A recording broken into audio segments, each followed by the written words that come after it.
Hi, Reddit. I'm in a very complicated situation right now, and any sort of help or advice would be greatly appreciated. My husband, Jeremy, 35 male, and I, 32 female, have been together for 5 years, married for two. We met through work, so I didn't know much about his past, but eventually, after dating for a while, we got to know that both of us had only had one serious relationship after we graduated from college. My ex and I had been together for 4 years, 3 years of college and 1 year after that. But then we had broken up due to personal differences and we did not remain in touch. And we had been broken up for almost 5 years when I met Jeremy. However, he was still in touch with his ex when we started dating and was actually pretty good friends with her. His ex, let's call her Valerie, was his high school sweetheart. They had been together since they were 16, right through college, and they had been broken up for 5 years when he met me. He told me that apparently they had to part ways because she wanted to move ahead in her career, and for that, she would have to take up a job in Australia, and he did not want a long distance relationship. They tried to make it work for a few months, but after that, they mutually agreed to part ways since that would be for the best. They were part of the same circle, so they continued to be in touch and stayed friends, and I was fine with it until I met his group of friends for the first time. After almost 9 months of dating, all of them got together for dinner on New Year's Eve, and he decided to take me with him so he could introduce me to his group of friends. Valerie was there as well, which was a surprise for me, since I hadn't been prepared to see her. Now, I had only heard about her from Jeremy, and he only had nice things to say about her. So initially, I was not insecure or anything. But then, as soon as I started interacting with her, I realized that her energy with me was way different from what I had expected.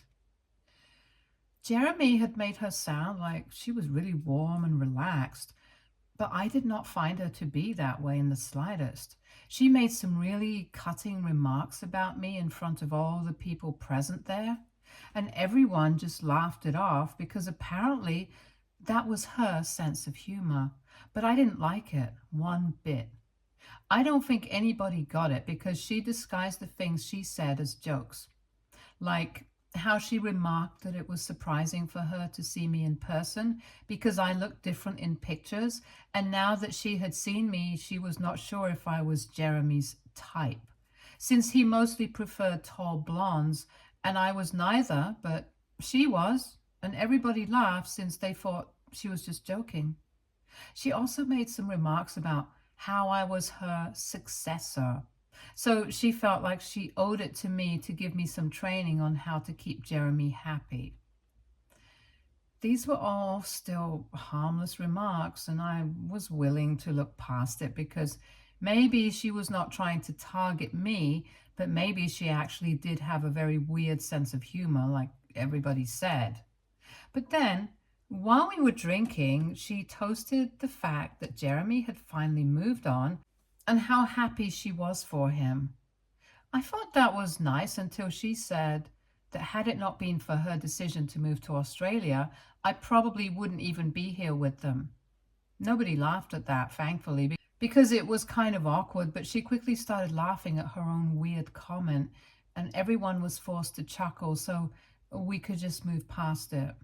It was not lost on me that she was still kind of possessive about Jeremy. And once we got back home that day, I told him that I did not want her speaking to me again if he wanted to be with me. I told him that I was not comfortable with his friendship with her since she was clearly still not over him.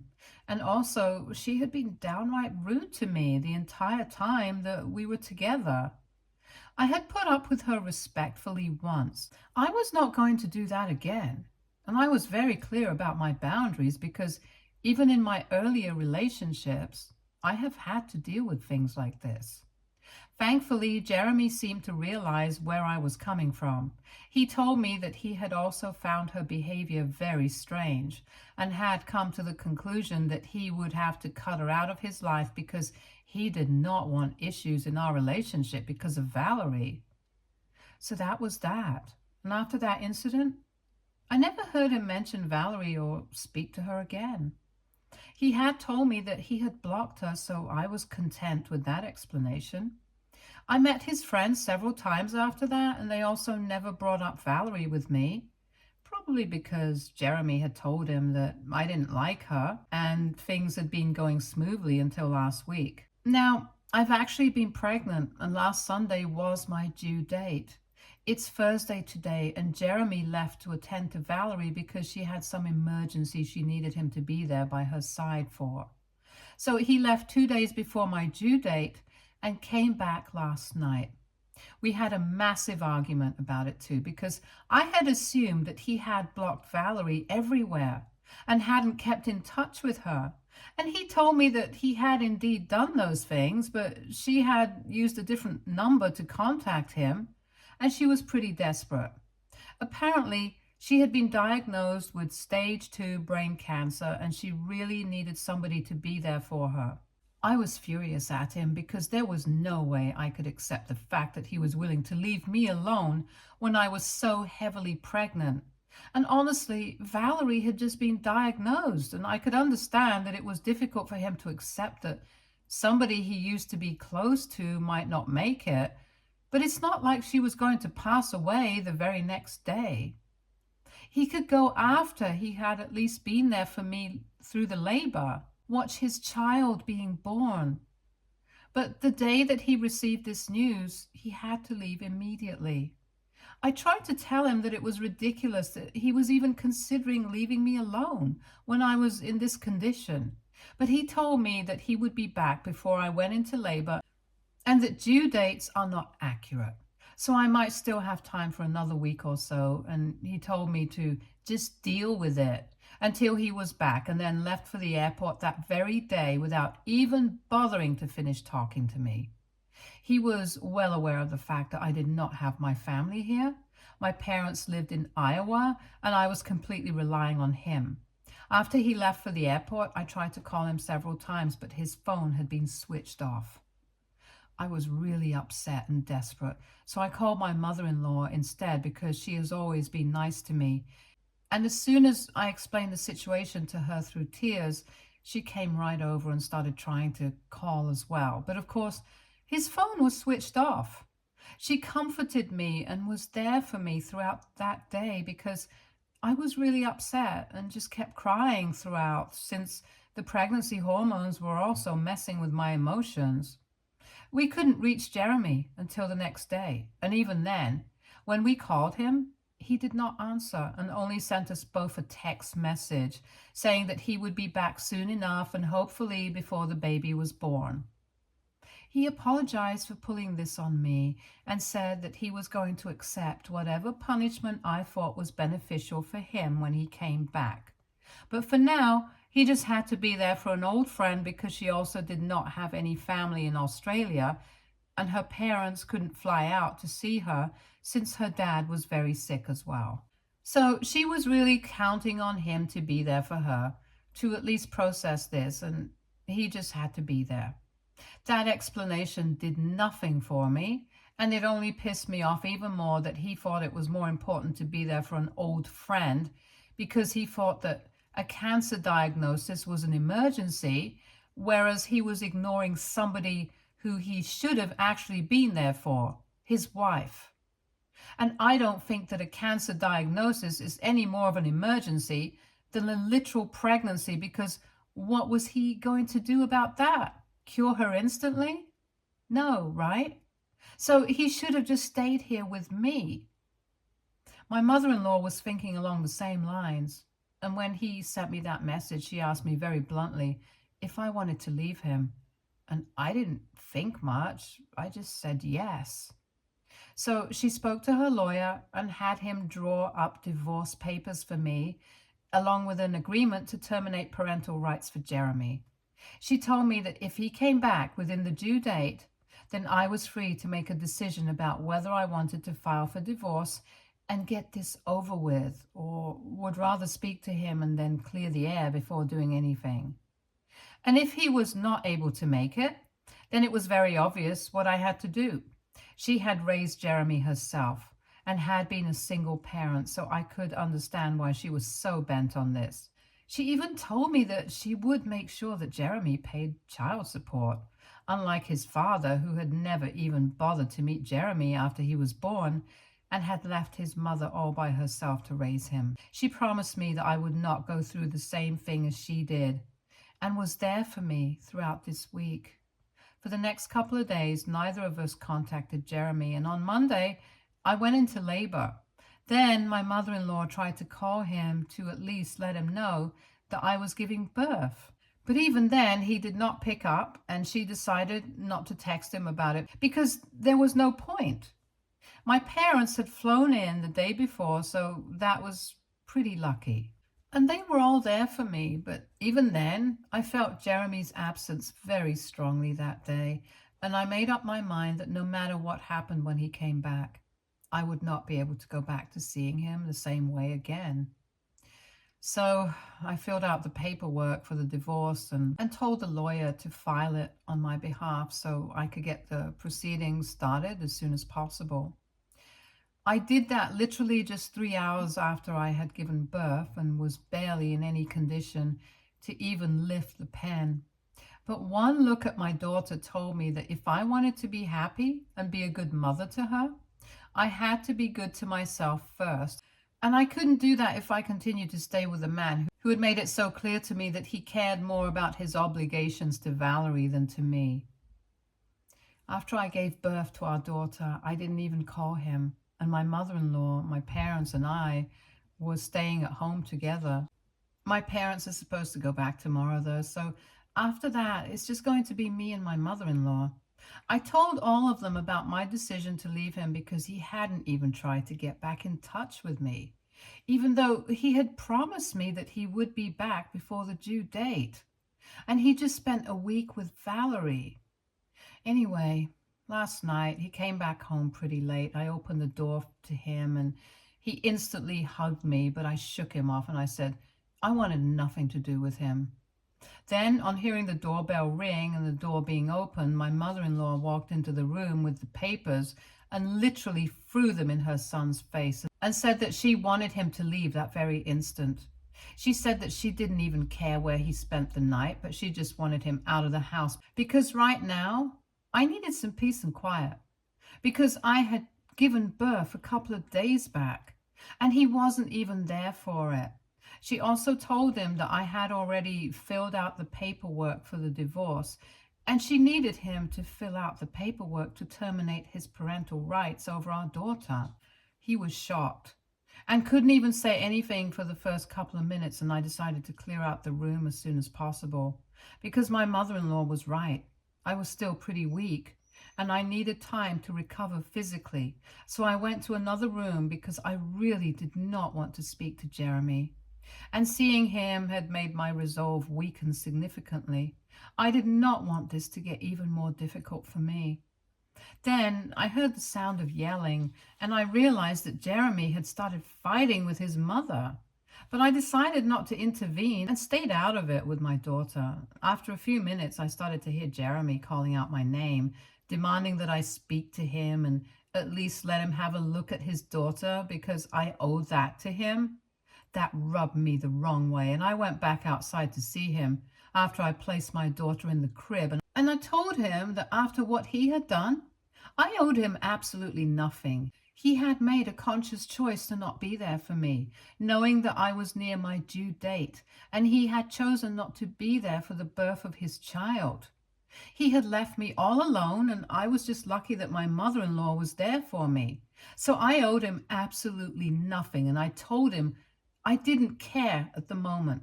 Our daughter was asleep, and I did not want to wake her up. So I wanted him to clear out, and we could discuss this later in the morning.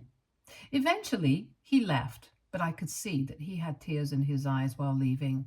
He even tried to talk to me one last time, but I backed away from him, and I told him that I wanted him to leave. We were pretty tired, so we went to sleep. But this morning he showed up again, and I finally told him that it was over for me. It had been over the very second that he had left to be with Valerie, and there was no way that he could say anything to bring me back. My mother-in-law was in the same room, but I had told her that I wanted to have this discussion with him myself and clear it out once and for all. He then literally started crying and begging, and my mother-in-law had to leave the house with the baby so that our daughter would not have to hear any of that, since he was being pretty loud. He kept insisting that he had only gone because Valerie had been begging him to, and she had claimed that she was on her deathbed. And he had spent a week there because she had absolutely no family there and was really lonely. He had spent all of those days trying to comfort her and be there for her. It was all purely platonic, but I wasn't there. So who knows what was going on? So I told him it didn't matter anymore and I wanted him to leave. But then he said that even if I had decided to divorce him, he thought it was too huge of a punishment to actually take away his chance of being a father. So he wanted me to reconsider that, or else he would have to fight for custody, and even then it would be very unlikely that he would even get custody of his daughter. Because firstly, he had not even been there for the birth, so we could use that against him. And he was aware of that. And on top of that, she was literally just a newborn baby. So she needed me a lot more than she needed her father. So he was begging me for one chance because in spite of everything, he really just wanted a family. Eventually, he did leave, but he told me to think about it. And now I'm not so sure about what to do. This is a huge deal. And it involves people's lives. So I just want to be sure of what I'm doing before I go through with it. So AITA for divorcing my husband and telling him to terminate his parental rights over our daughter because he had skipped the birth of our child to be with his ex who had claimed to be on her deathbed. Update 1. I have made up my mind and I'm going through with the divorce, but I'm still thinking about whether I want full custody or not. 4 days have passed since I made the post, and Jeremy has shown up at the house every single day to apologize to me and literally beg for forgiveness. And every single day, I have found it harder to turn him away. But I know that I have to do it. Thankfully, my mother-in-law has been with me every step of the way and is helping me take care of the baby as well. My parents had to fly back home 2 days after I gave birth, and she has been kind enough to leave her own home and move in here with me on a more long-term basis because she knows that I'm going to need all the help that I can get. And I've told her that even if I decide not to give Jeremy full custody or even partial, she's still going to have every right to come see her granddaughter anytime she wishes to. I have even asked her what she thinks that I should do about the whole custody thing. But she has left that up to me and told me that she knows that I'm going to make the right decision for both of us. Just like I made the right decision with the divorce. But I'm still struggling to come to a decision. It's not getting any easier for me because Jeremy keeps showing up every day. And every time that he comes, I just feel like taking him back and forgiving him for everything. But I know I can't do that, especially not after what I have been through, because Valerie has always been a sore spot for me. And he didn't even care about that when I was pregnant with his baby. To be honest, I don't even know if they have been in touch with each other or if there was nothing brewing between them in the past couple of months because I just can't bring myself to trust anything that he says anymore. So far, his apologies have all been the same. He just keeps repeating whatever he said to me the first time that he came back home after his visit to Valerie. Nothing happened. It was all platonic, and he was just there to take care of her because she had claimed that she was on her deathbed. And as her friend, he just felt like he had to be there. Every single time, I have to say the same things back to him. It doesn't matter anymore because I have made up my mind and I am going to leave him now. It's really sad, but that's just how it is. Update 2. Hi, so a few days back, I had posted an update saying that I had decided to go through with a divorce, but I still couldn't make up my mind about whether I wanted to file for full custody of my daughter or not. But I think now I know what to do. For almost 5 days in a row, Jeremy had shown up every single day without fail to apologize for his actions and try to get me to take him back. But after that, he suddenly stopped showing up. I found it strange. But at least I was relieved because I thought that I wouldn't have to deal with him anymore. And I could think with a cool head. But I don't think that's going to be possible anymore because after he stopped showing up, other people started testing me and telling me that what I was doing was incredibly wrong and immoral, and they had never expected me to act like this. Right afterwards, his friends started bombarding me with texts, and I'm not just talking about the group that he usually hangs out with. I'm talking about every single person who used to go to school or college with him. And I think he set up a template for them to send to me like this as some petition or something. And he could just write emails and messages to the mayor and get them to cancel whatever is going on because he doesn't agree with it. Anyway, at first, I was blocking people left and right. But then they started making fake accounts to text me the same things over and over again. And there are only so many people you can block. Besides, it's not just that I'm dealing with all this emotional trauma and processing what is happening to me. I'm also still exhausted from giving birth, and I'm trying to be there for my newborn daughter as well. So it's all really tiring. And this is the last thing that I needed. And if he really cared about me, he wouldn't be putting me through all of this at such a delicate stage of my life. It's very obvious that he doesn't care about anybody apart from himself. And so I don't think I have to worry about what I'm going to do about my daughter's custody anymore. I'm going to file for full custody and that's it. Of course, he still has the papers and can sign his rights away in case he doesn't decide to do that. I've spoken to my lawyer and this is happening. The messages that I have been receiving so far are not nice. And I know for a fact that he has written the template message and told his friends to send it to me. It really reflects what he believes more than anything else. And if this is what he believes about me, I don't think we need to be together at all. The reason I'm so upset is because the messages had this line: "We never expected you to be the kind of person who would use their child as a pawn to punish their partner and play mind games like this." Like, is he for real? Does he seriously think that I'm using our daughter to punish him for what he did? I don't think he understands how marriages or children work, because if he did, he never would have said this. And that, in particular, really hurt me and helped me make up my mind. When I showed those messages to my mother-in-law, she was also pretty pissed and said that she was going to contact him and tell him off. But I asked her not to because it was just not worth it. If we tried to confront him about it, he would just deny having any part of it, even though it was very clear that all of his friends were sending me the same kind of messages, and he had to be the one behind it. If I'm being frank, I don't even understand why he felt the need to involve his friends in all of this, because it's not like I'm going to see and read their messages and instantly stop what I'm doing. Their opinions literally do not make a difference to me at all because they are not my friends. I have never been close to any of them, so they can think whatever they want about me and I'm not going to care. I guess he just thought that if an overwhelming number of people started texting me about this, then I would just give in to the pressure or something. But then I'm afraid that he doesn't really know me at all because I'm not the kind of person who's going to bend to pressure. I did not even change my mind when he himself was showing up every day and begging me for forgiveness because I knew that letting him back into my life was not going to be good for either of us, and definitely not good for our daughter. I might have felt terrible about it, but I still went through with it because I don't bend easily. And after being with me for so long, I think he should have an idea what kind of a person I am. But it's very obvious that he doesn't. And it's becoming clearer and clearer to me every day that I am doing the right thing by choosing to leave him.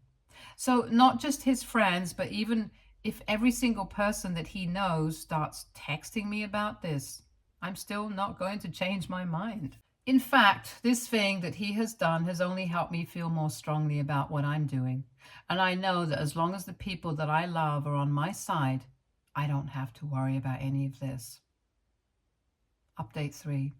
Hey, so the legal proceedings for the divorce and the custody agreement are going to commence in a couple of days. And Jeremy has decided not to contest the divorce, but he is demanding at least partial custody of his daughter. We're going to see how that works out, since I'm open to the idea, because I'm not an inherently evil person, but I don't think I want to implement sharing custody until our daughter is at least a couple of years old. So that's what we are going to negotiate. And I'm very happy I've made this decision for myself now that it's finally happening. And it's hitting me how real all of this is. I thought that I would be scared, but I have never felt more sure of anything in my life. I think some of this might also be because of a message that I received from Valerie yesterday, where she told me that she really didn't want to be a homewrecker, but she really needed somebody by her side. And since her parents wouldn't be there for her, Jeremy was the only other person that she could think of. She also told me that over the past couple of years, she had tried to contact him several times and he had always turned her down, saying that I would not approve of it, but she knew that her oldest friend in the world will always be there for her, especially if she's sick, which is why she had contacted him, and she was sorry it had stirred up so much trouble in my marriage, but she thinks I should let him retain his individuality instead of being so controlling. So I was right about the fact that he hadn't blocked her at all, and they had actually stayed in touch. Maybe not in the way that I thought, but they did at least speak to each other. The worst part was that she also told me that they had shared a moment when they were together, and they had ended up kissing for a couple of minutes. But after that, Jeremy had drawn away from her, saying that he couldn't do this, especially while his wife was with his child. She told me that he had not let the kiss last for more than a couple of minutes, and that's how loyal he was to me. As if that was supposed to do anything. It was ridiculous. But yes, I was right about everything.